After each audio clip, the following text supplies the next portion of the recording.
السلام عليكم ورحمة الله وبركاته. يوم جديد وفيديو جديد، وده روتين يوم السبت بعمله كل اسبوع. اول حاجة بجهز شوية حاجات كده لللانش بوكس، وهنعمل كده شوية حاجات كلها في المطبخ. فيلا بينا نشوف هنبدأ يومنا ازاي.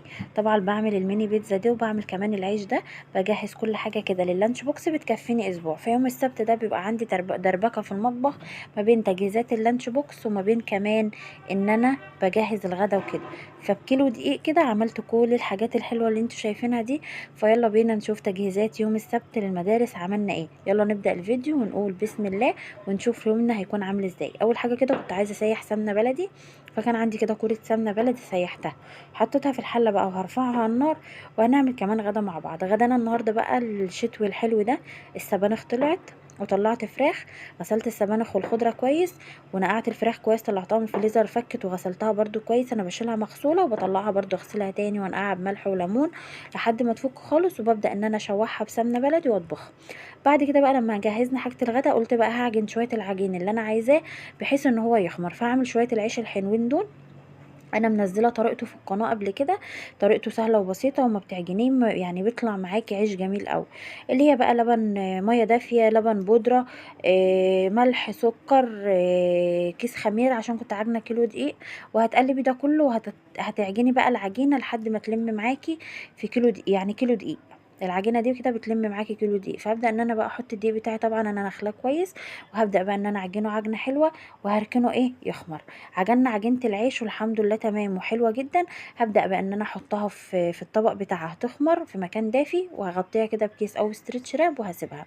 هعمل كده كمان شويه بيتزا للعيال. كان 4 كوبايات من الدقيق. حطيت برضو عليهم معلقه لبن بودره، نص معلقه من الخميره، شويه من الملح، شويه من السكر. وبدات برضو ان انا اعجنها معايا. بس العجينه دي هحط لها بعد لما تتعجن شويه، هبدا المها بربع كوبايه من الزيت وهركنها برضو تخمر. يعني انا عجنت العجين بتاعي كله وظبطته وركنته بقى يخمر، بحيث لما اعمل الغدا يكون العجين خمر. ابدا ان انا اجهز بقى العجين بتاعي وابدا ان انا اسويه زي ما انا شويه قلت لكم كده. رجعت بقى دلوقتي تاني للاكل بتاعي، او ان احنا هنعمل الغدا بتاعنا. وسيحنا السمنه اهي وجهزنا كل حاجه.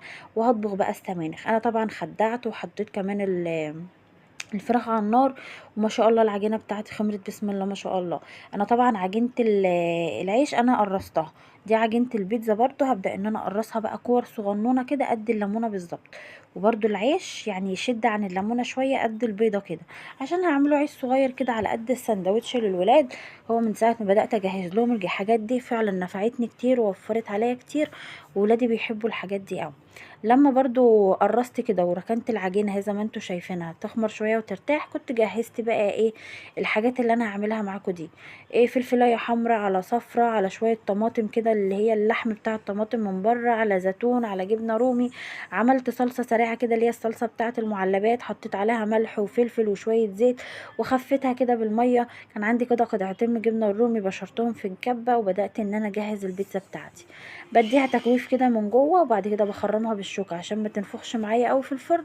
وابدا احط بقى الصلصه بتاعتي، واي حشوه عندك، اي حاجه عندك حطيها. ده بيتزا للمدارس مش هتقولك لا، بس فعلا بتنفع والله العظيم، وعجينتها حلوه جدا.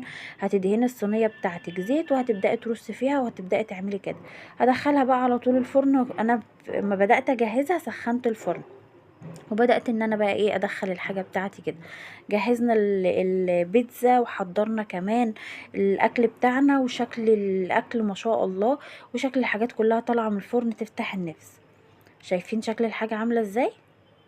تحفة فعلا. دي بقى بفرزها في الفريزر تهدى بس كده شوية. انا بغطيها دلوقتي عشان تفضل طرية، وبعد كده تهدى شوية، وببدأ يا بنات ان انا اكيسها على قد ما انا عايزة، واحطها في الفريزر. واقوم الصبح كده لما صحي الولاد وكده اطلع الحاجة تفك جنبي. عندك مايكرويف سخني فيه، بتنفع جدا جدا لللانش بوكس.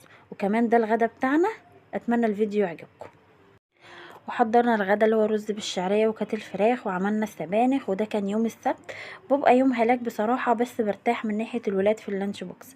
اتمنى الفيديو يعجبكم. لو عجبكم ما تنسوش تدعمونا باللايك والاشتراك في القناة، وهتوحشونا جدا جدا جدا. لحد الفيديو اللي جاي، مع السلامة. اتمنى الفيديو يعجبكم. ما تنسوش تعملوا لنا لايكات كتير وكومنتات حلوة زيكم. باي باي.